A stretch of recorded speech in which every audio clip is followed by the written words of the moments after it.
अस्सलाम वालेकुम व्यूअर्स, कैसे हैं आप सब। उम्मीद है खैरियत से होंगे और अच्छी ज़िंदगी गुजार रहे होंगे। अच्छा, तो आज हमारा प्रोग्राम था। अब पता नहीं आप लोग खाते हैं या नहीं। अक्सर घरों में ये चीज़ें खाई जाती हैं और अक्सर घरों में नहीं भी खाई जाती। और चिकन गज़र्ड बनाने का उम्मीद है, मैंने तो देखा है कि काफ़ी लोग खाते हैं। उम्मीद है आप सब भी खाते होंगे। सब नहीं खाते होंगे तो कुछ लोग तो खाते ही होंगे। तो वो बनाने से पहले मैंने कहा सबसे पहले तो आटा गूंद लेते हैं, क्योंकि जिस दिन स्पेशल नाश्ते का प्रोग्राम होता है उस दिन अभी भी आज भी मेरा आटा फ्रिज में मौजूद था, लेकिन मैंने क्रिस्पी और टेस्टी पराठों के लिए फ़्रेश आटा गूंदा था, क्योंकि फ़्रेश आटे से बहुत मज़े के क्रिस्पी क्रिस्पी से पराठे बनते हैं अच्छे से। तो मैंने कहा चलिए सबसे पहले आटा भिगो लेती हूँ। आटा भिगोने के बाद फिर मैं अपनी हांडी की तैयारी करूँगी। जो हमने गैजेट्स बनाने थे ये नाश्ते में बनाने थे और साथ में हमने ज़बरदस्त किस्म के लच्छेदार पराठे बनाए।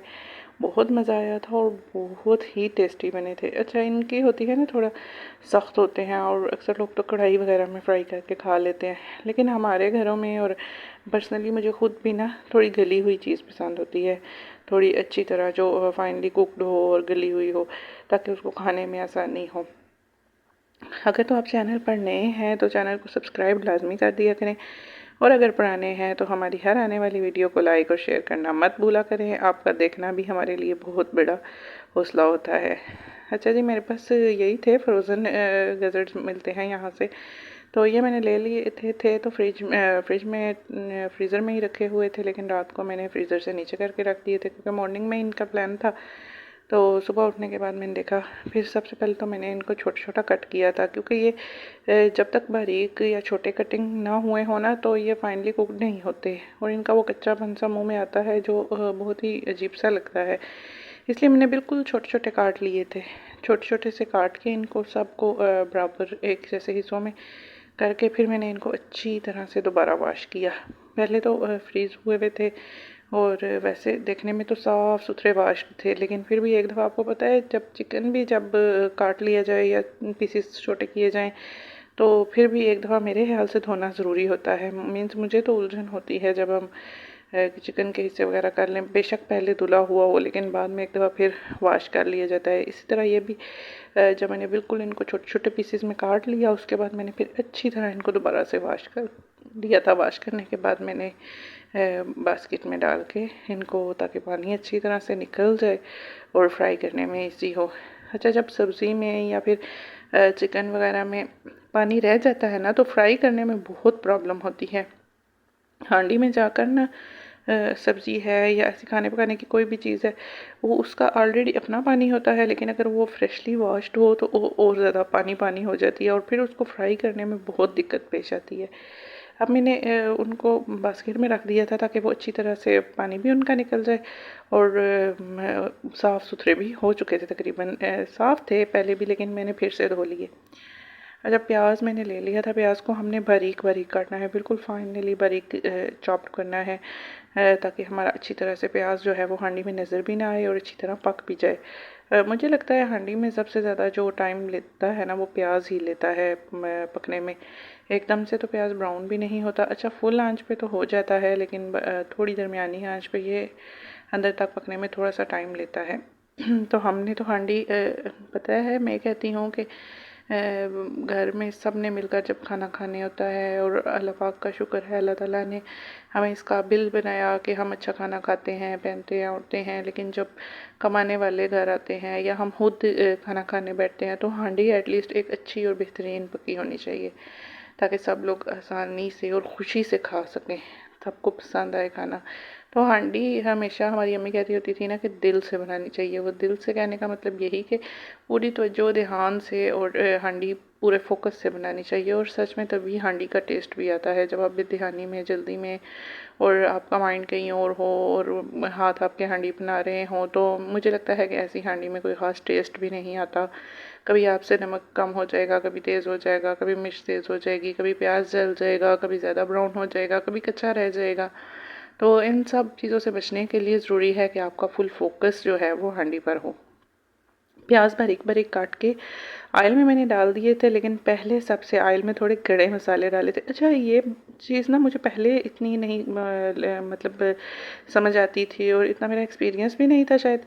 लेकिन अब मैंने ये नोट किया है कि जब आप ऑयल में ना प्याज से पहले खड़े मसाले डालते हैं तो उनको हल्का सा स्टिर करते हैं 1-2 मिनट से भी कम टाइम में, तो एक बहुत स्पेसिफिक सा टेस्ट देता है हांडी में और बहुत ही डिफरेंट सी खुशबू होती है उसकी।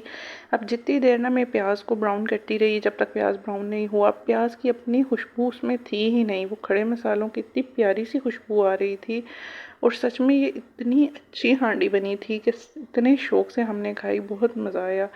और नाश्ते में बनाते करते वीकेंड भी था, थोड़ा भूख का भी टाइम हो गया था, तो उसमें वाकई हमने बहुत इन्जॉय किया। अच्छा, मेरे हस्बैंड कहने लगे कि थोड़ी सी ना शिमला मिर्च डाल दो। उनको एक्चुअली शिमला मिर्च अच्छी लगती है और घर में मौजूद भी थी और मेरी अम्मी भी बनाती होती थी, इसमें कलेजी भी डालती थी और साथ शिमला मिर्च भी डालती थी।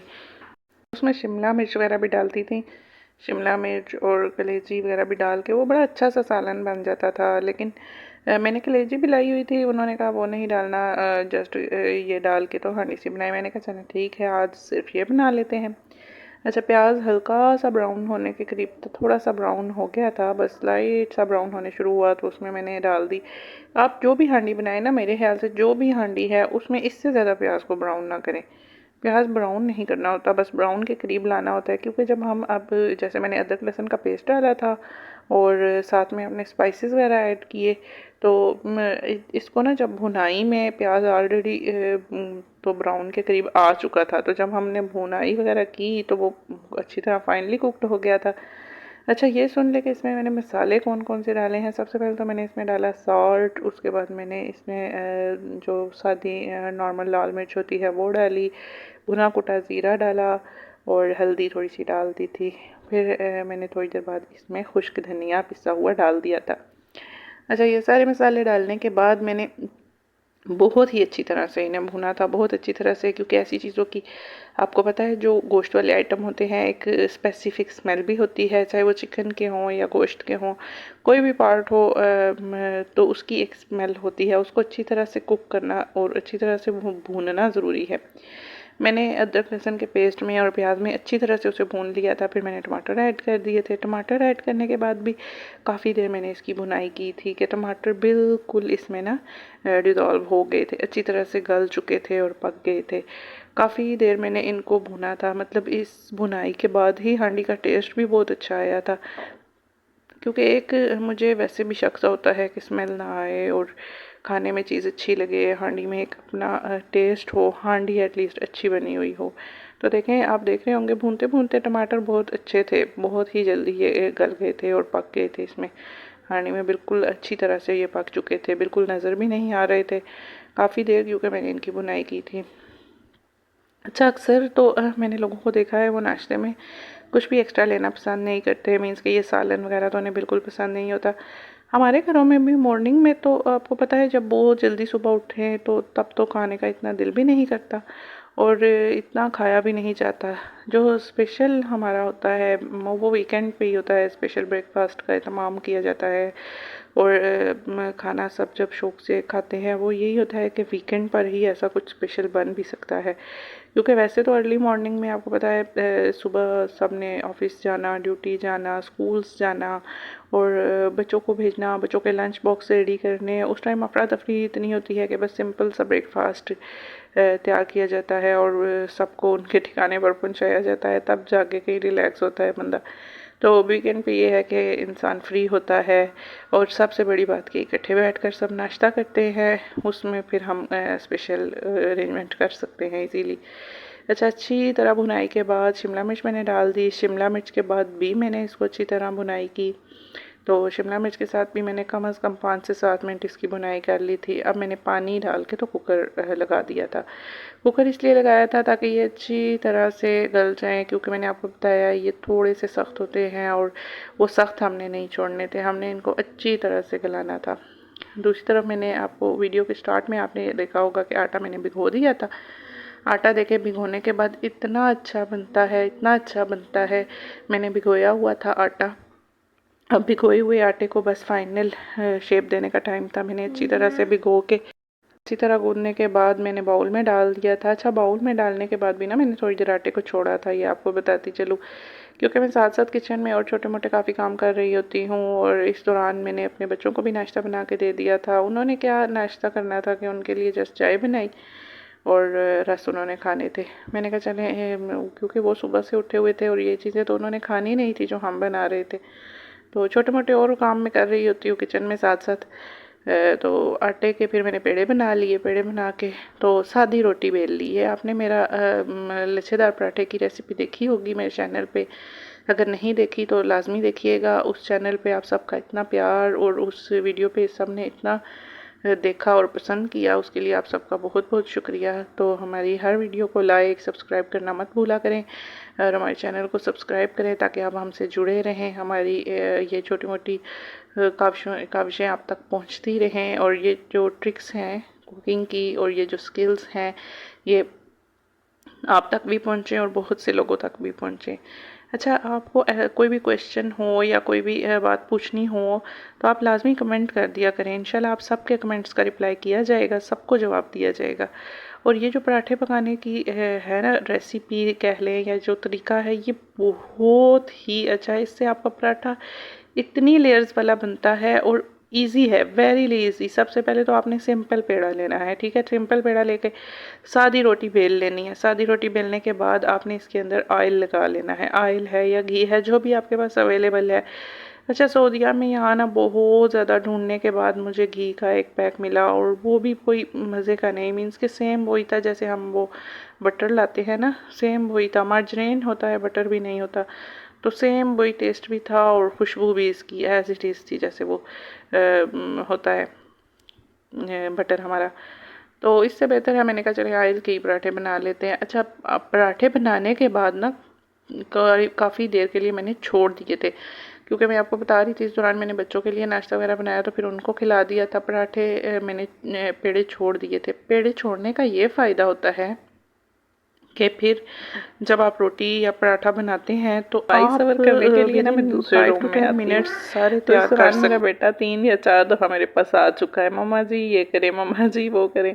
वीडियो में सबसे पहले तो कैप्चर कर लेती हूँ, मीन्स के स्टैंड पे मोबाइल लगाया होता है और साथ साथ ऑन ऑफ करनी पड़ती है ज़ाहिर। और भी मैंने आपको बताया छोटे मोटे काफ़ी काम होते हैं, तो मैं देखती रहती हूँ कि वीडियो बन रही है या उसमें कैप्चर सही हो रहा है या नहीं हो रहा। तो जब सारी वीडियो बन जाती है और जब मैं फ्री होती हूँ घर के काम काज वगैरह करके, तो फिर मैं वॉइस ओवर कर लेती हूँ। वॉइस ओवर के लिए ज़रूरी होता है कि आपके रूम में फ़ैन वगैरह भी ऑफ ही हो, ऑन ना हो। मेरी बहुत एक अच्छी दोस्त हैं जिन्होंने मुझे गाइड किया था कि आपने वॉइस ओवर ऐसे करना है। आपकी मेरी जो पहली वीडियो का वॉइस ओवर था उसमें शायद पीछे एसी की आ रही थी आवाज़, तो उन्होंने कहा एसी भी ऑफ़ करें, फ़ैन भी ऑफ़ करें और अलग रूम में बैठ के आप वॉइस ओवर किया करें। लेकिन मेरे छोटे छोटे बच्चे हैं, इनके साथ अलग रूम में बैठ के वॉइस ओवर करना ना एक्चुअली थोड़ा मुश्किल होता है। थोड़ा तो नहीं, ज़्यादा ही मुश्किल है। 2-3 चक्कर तो भी मेरा बेटा मेरे पास लगा चुका है। एक्चुअली वो कलर्स कर रहा है, तो मामा जी ये देखें ये कैसे कलर किए हैं, ये देखें ये कैसे कलर किए हैं। तो वो फिर पता है आपको, बच्चे हैं उनको भी होता है कि माँ किधर चली गई, माँ किधर चली गई। वो ढूंढते ढूंढते ना पहुंच जाते हैं इस रूम में। अच्छा, ये तब बातें तो खैर होती रहेंगी, पर बातों बातों में पता ही नहीं चला। आपको बता रही थी पराठों का ये है कि तेज़ आंच पर बिल्कुल भी नहीं पकाने, मीडियम आंच पर पकाने हैं। जल्दबाजी में आप अपनी रेसिपी को ख़राब कर नहीं सकते, इसलिए जब बहुत जल्दबाजी में जब काम लेंगे तो रेसिपी ख़राब होने का ख़तरा होता है। पराठों की ट्रिक यही होती है कि आपने हर पराठे को टाइम देना है। वो कहते हैं ना कि हर पराठा आपकी इंडिविजुअल अटेंशन चाहता है। हर पराठे को आपने इंडिविजुअल अटेंशन देनी है और बहुत ही प्यार से पकाना है। पहले दोनों तरफ से आपने 30 to 40% कुक करना है, फिर ऑयल लगाना है। बहुत मज़े के पराठे बनते हैं। डायरेक्ट तवे पे डालते ही ऑयल नहीं डालना कभी भी पराठे पे। इस तरह ऐसा होता है कि आपकी अपर जो सुपरफिशियल लेयर है वो तो कुक हो जाती है, लेकिन अंदर की लेयर्स तक स्ट्रीम भी नहीं जाती और वो कुक भी नहीं होते।